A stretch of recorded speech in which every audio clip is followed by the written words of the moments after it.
My next guest today is a 7-time Emmy-winning entertainment host, news and sports anchor and commentator, and stand-up comedian. He does it all. He's also currently a studio host for World Wrestling Entertainment.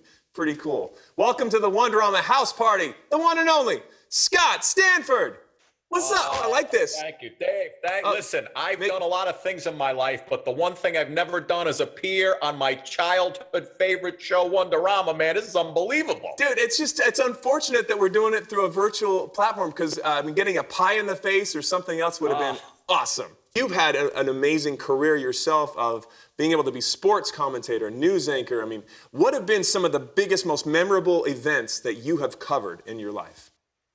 Well, I'll tell you, man, just being a sports anchor, or forget the news part, but a sports anchor here in New York, I've gotten to do so many Yankee World Series parades because, in the late 90s, they were winning every year. And here in New York, you always have that parade down the Canyon of Heroes with the ticker tape. The New York Giants, I got to host the Giants Super Bowl celebration.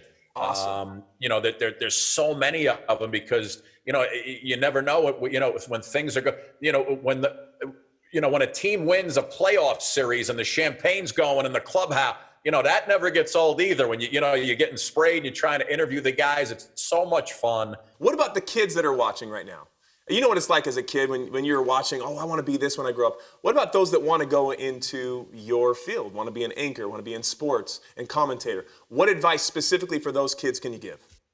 Well, like I said earlier, even when I was a kid and my brother at the time wanted to be a cameraman. So he got, when he got his first video camera, when they were, this big with the lights on them, massive things, he would practice videotaping, and I would pretend I was either a WWE, announcer. I would pretend I was Bob Barker because I always wanted to be a game show host. Yeah, man. So when you're a little kid in junior high school and high school, I know that a lot of places have media centers where you could now they have little TV stations. I was always hosting talent shows on stage in high school and junior high school. And then when I got to, when you get to college, there's a TV station, there's a radio station, there are broadcasting classes.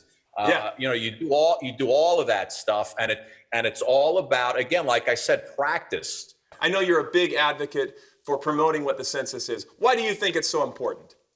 Well, listen, number one, it's every 10 years. They've got to count the population, right? And the main thing is it helps to determine, right, how you're talking about billions of dollars in that federal funding. It flows into the communities every year, right, for the next 10 years until they do it again.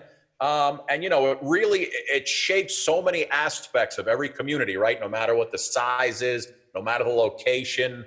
Think of your local schools, right? It helps determine how much money is allocated, to a program for grants and support teachers. Your morning commute, it's how much, they'll dedicate to building better roads and bridges and tunnels. It also basically, most importantly, when the census counts up a state's population, that also controls how many people you get to represent you in government. Scott Stanford, everybody, thank you so much. God bless you. We'll see you soon. Thank you, bud. You too.